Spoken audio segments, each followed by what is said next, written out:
Hi everyone and welcome back to my channel. Today we're going to be looking at this new map called the Baltic Village Map, and this is version 1.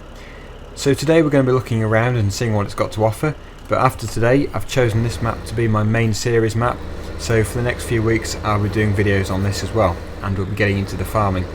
So obviously this is the map here, and you can see we're on the northeast side of the map, and we've also got some livestock back here as well, but this is really the main yard area.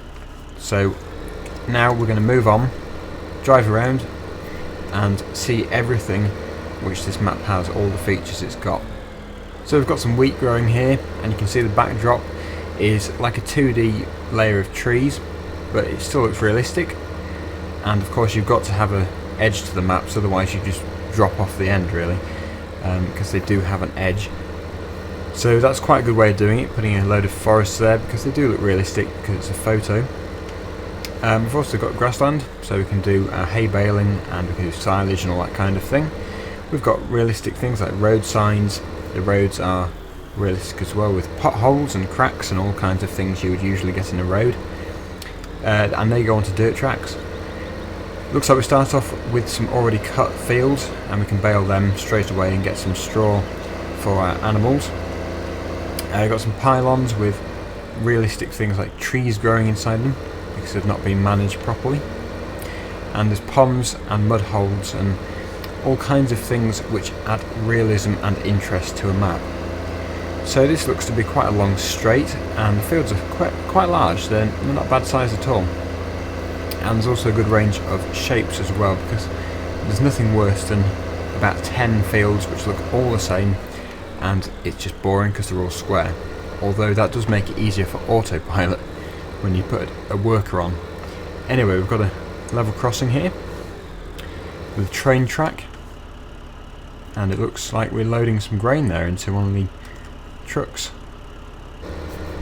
So clearly it's a very picturesque map, and there's plenty of trees, little tight areas around here, so you can go exploring. Let's just see what we've got in here. Okay, so we've got our forage wagon, some wrapped bales, storage sheds, another storage shed there, and another field with wheat growing in it, or barley, I'm not sure what that is. Plenty of storage spaces.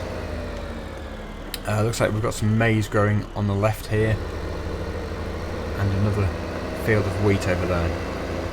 We're now into a field which looks to need, yes, it's been harvested already and it needs to be ploughed in, with what looks to be a mud hole, which we have to avoid when cultivating and drilling this field. And I'm guessing that we do actually sink into this. Yes, we do.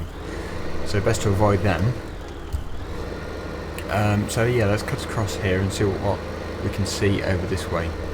On the left here we've got our forestry, and there's a river there.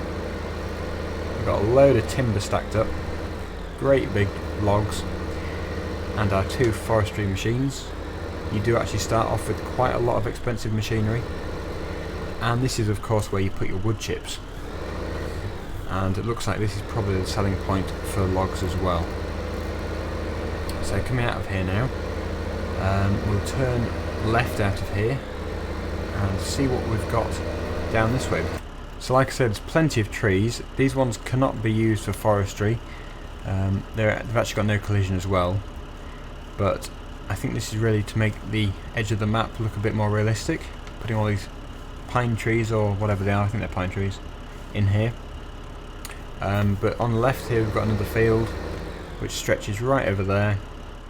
I think the icons on the mini-map are actually from the Bjornholm map, so I don't think they've been moved, so it makes it a bit misleading when looking at the mini-map, because the places which show on there are not what the places are actually in the map, so that can make it a bit more confusing. But the actual field layout is correct, I think, so there shouldn't be any issues there. But yeah, it's a nice map, and there is definitely a lot of exploration to be done.